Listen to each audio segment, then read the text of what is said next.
следовать традициям доблести, отваги и товарищеской взаимовыручки.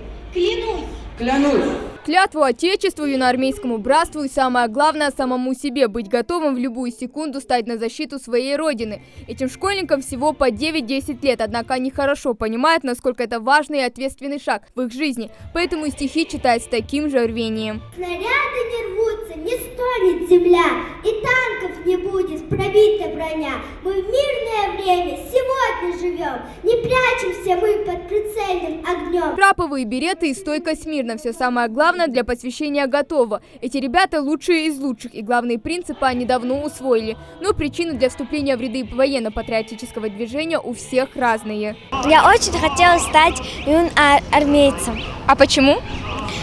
Потому что я очень люблю учить стихи, гимны и песни. Мне нравится очень сильно своя форма, она мне подходит к моим глазам.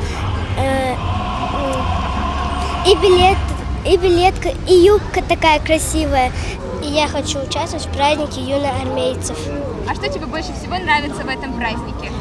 То, что тут много людей, и нас будут показывать по телевизору. Поздравить ребята, заодно и отдать долг героям Великой Отечественной в республике собрались порядка полсотни поисковиков из Чечни, Осетии и Кабардино-Балкарии. Ведь сегодня помимо посвящения юноармейцев состоялось и открытие вахты памяти. Все должны друг другу помогать, все поисковые отряды, как могут, друг другу помогают, даже разной информацией.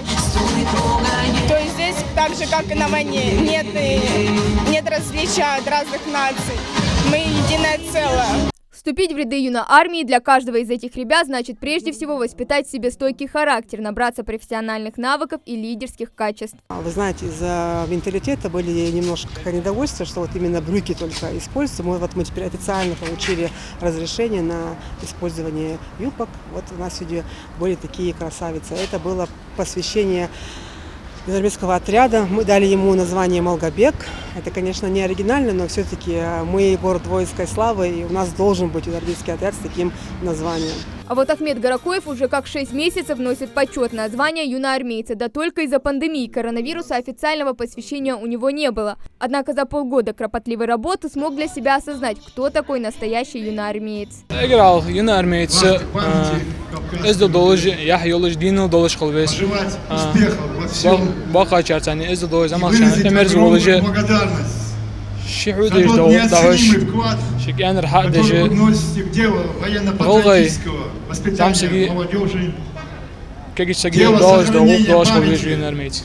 В завершение дня участники мероприятия возложили цветы к вечному огню в дань памяти погибшим воинам Великой Отечественной, таким образом дав шанс павшим молодым солдатам, могилы которых уже давно заросли травой, подняться и сказать: «Я был, я есть, я не забыт». Патриотическая акция «Вахта памяти» объединяет множество поисковых клубов, которые преследуют лишь одну цель – отдать дань памяти и уважения тем, кто пропал без вести во время Великой Отечественной. Хава Гагиева, Магомед Белакиев, Новости 24.